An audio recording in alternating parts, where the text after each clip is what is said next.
H D. ಕುಮಾರಸ್ವಾಮಿಗೆ ರಾಜ್ಯದಲ್ಲೇ operation ಹಸ್ತಭೀತಿ ಎದುರಾಗಿದೆ. JDS ವರದಿಯನ್ನ ಪಡೆಯಲು ಖಾಸಗಿ ಇಂಟೆಲಿಜೆನ್ಸ್ ಮೊರೆ ಹೋಗಿದ್ದಾರಾ ಎಚ್.ಡಿ.ಕೆ?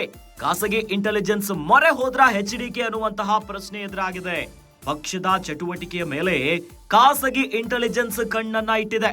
ಜೆಡಿಎಸ್ ಶಾಸಕರನ್ನ ಪಕ್ಷಕ್ಕೆ ಸೆಳೆಯಲು ರೆಡಿ ಆಗಿದ್ದಾರೆ ಒಂದು ಕಡೆಯಲ್ಲಿ ಕಾಂಗ್ರೆಸ್ನವರು.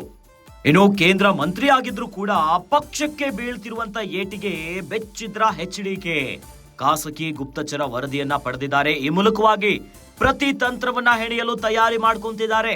ಕೇಂದ್ರ ಮಂತ್ರಿ ಎಚ್.ಡಿ.ಕೆ ಕೈ ಸೇರಿದ್ದೆ ನೋಡಿ ಆ ಖಾಸಗಿ ಗುಪ್ತಚರ ವರದಿ. ಅಂದ್ರೆ ಯಾವ್ಯಾವ ಶಾಸಕರು ಕಾಂಗ್ರೆಸ್ ಲಿಂಕ್ ನಲ್ಲಿದ್ದಾರೆ, ಯಾವ್ಯಾವ ಜೆಡಿಎಸ್ ಶಾಸಕರು ಪಕ್ಷ ಬಿಡಲು ಸಿದ್ಧತೆಯನ್ನ ನಡೆಸಿದ್ದಾರೆ. ಜೆಡಿಎಸ್ ಶಾಸಕರ ಚಲನವಲನದ ಬಗ್ಗೆ ಕಂಪ್ಲೀಟ್ ವರದಿಯನ್ನ ಪಡ್ಕೊಂಡಿದ್ದಾರೆ ಎಚ್.ಡಿ.ಕೆ. ಚನ್ನಪಟ್ಟಣ ಸೋಲಿನ ನಂತರ ಮೌನಕ್ಕೆ ಶರಣಾಗಿ ಬಿಟ್ಟಿದ್ದಾರೆ ಕುಮಾರಸ್ವಾಮಿ ಅವರು. ಕೇಂದ್ರ ಮಂತ್ರಿ ಆಗಿದ್ರು ಕೂಡ ಚನ್ನಪಟ್ಟಣ ಬೈ ಎಲೆಕ್ಷನ್ ಅಲ್ಲಿ ಭಾರಿ ಸೋಲಾಗಿದೆ. 12 ಜೆಡಿಎಸ್ ಶಾಸಕರನ್ನು ಕಾಂಗ್ರೆಸ್ ಸೇರ್ಪಡೆಗೆ ತೆರೆಬರೆಯಲ್ಲೇ ಸಿದ್ಧತೆಗಳಾಗ್ತಾ ಇದೆ. ಇನ್ನು ಕಾಂಗ್ರೆಸ್ ಶಾಸಕರು ಸಚಿವರ ಮೇಲೂ ಕೂಡ ಕುಮಾರಸ್ವಾಮಿ ಅವರು ಕಣ್ಣನ್ನಿಟ್ಟಿದ್ದಾರೆ.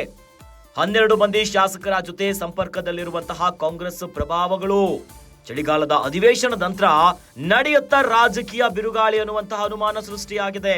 ಚಳಿಗಾಲದ ಅಧಿವೇಶನದ ಬಳಿಕ ರಾಜ್ಯ ರಾಜಕೀಯದಲ್ಲಿ ಬೆಂಕಿ ಬಿರುಗಾಳಿ ಬರುತ್ತಾ ಅನ್ನುವಂತಹ ಅನುಮಾನಗಳು ಶುರುವಾಗ್ತಿದೆ.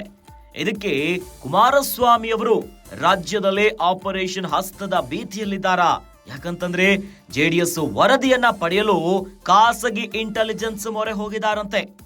ಖಾಸಗಿ ಇಂಟೆಲಿಜೆನ್ಸ್ ಮೊರೆ ಹೋಗಿಬಿಟ್ರೆ ಹಾಗಾದ್ರೆ ಎಚ್.ಡಿ. ಕುಮಾರಸ್ವಾಮಿ ಅವರು ಪಕ್ಷದ ಚಟುವಟಿಕೆಯ ಮೇಲೆ ಖಾಸಗಿ ಇಂಟೆಲಿಜೆನ್ಸ್ ಕಣ್ಣನ್ನ ಇಟ್ಟಿದ್ದಾರೆ. ಒಂದು ಕಡೆಯಲ್ಲಿ ಜೆಡಿಎಸ್ನ ಶಾಸಕರನ್ನ ಪಕ್ಷಕ್ಕೆ ಸೆಳೆಯಲಿಕ್ಕೆ ಕಾಂಗ್ರೆಸ್ ನಾಯಕರು ರೆಡಿ ಆಗಿದ್ದಾರೆ. ಇನ್ನು ಕೇಂದ್ರ ಮಂತ್ರಿಯಾಗಿದ್ರು ಕೂಡ ಪಕ್ಷಕ್ಕೆ ಬೀಳ್ತಿರುವಂತ ಏಟಿಗೆ ಬೆಚ್ಚಿ ಬಿದ್ದಿದ್ದಾರ ಎಚ್.ಡಿ.ಕೆ. ಖಾಸಗಿ ಗುಪ್ತಚರ ವರದಿಯನ್ನ ಪಡೆದು ಪ್ರತಿ ತಂತ್ರವನ್ನ ಹೆಣೆಯಲಿಕ್ಕೆ ಈಗ ತಯಾರಿಯನ್ನ ಮಾಡ್ಕೊಂಡಿದ್ದಾರೆ. ಕೇಂದ್ರ ಮಂತ್ರಿ ಎಚ್.ಡಿ.ಕೆ ಕೈ ಸೇರಿದೆ ನೋಡಿ ಆ ಖಾಸಗಿ ಗುಪ್ತಚರ ವರದಿ. ಯಾವ್ಯಾವ ಶಾಸಕರು ಕಾಂಗ್ರೆಸ್ನ ಲಿಂಕ್ ನಲ್ಲಿದ್ದಾರೆ, ಇನ್ನು ಯಾವ್ಯಾವ ಜೆಡಿಎಸ್ ನ ಶಾಸಕರು ಪಕ್ಷವನ್ನ ಬಿಡಲು ಸಿದ್ಧತೆಯನ್ನ ನಡೆಸಿದ್ದಾರೆ, ಇವೆಲ್ಲದರ ಕಂಪ್ಲೀಟ್ ಮಾಹಿತಿಯನ್ನ ನೋಡ್ತಿದ್ದಾರೆ. ಜೆಡಿಎಸ್ ಶಾಸಕರ ಪ್ರತಿ ಚಲನವಲನದ ಬಗ್ಗೆಯೂ ಕೂಡ ಕಣ್ಣಿಟ್ಟಿದ್ದಾರೆ. ಇನ್ನು ಈಗಾಗಲೇ 12 ಜೆಡಿಎಸ್ ಶಾಸಕರನ್ನ ಕಾಂಗ್ರೆಸ್ ಸೇರ್ಪಡೆಗೆ ತೆರೆಮರೆಯಲ್ಲೇ ಸಿದ್ಧತೆಯಾಗ್ತಾ ಇದೆ. ಹೀಗಾಗಿನೇ ಕಾಂಗ್ರೆಸ್ ಶಾಸಕರು ಸಚಿವರ ಮೇಲೂ ಕೂಡ ಕುಮಾರಸ್ವಾಮಿ ಅವರು ಕಣ್ಣನ್ನ ಇಟ್ಟಿದ್ದಾರೆ.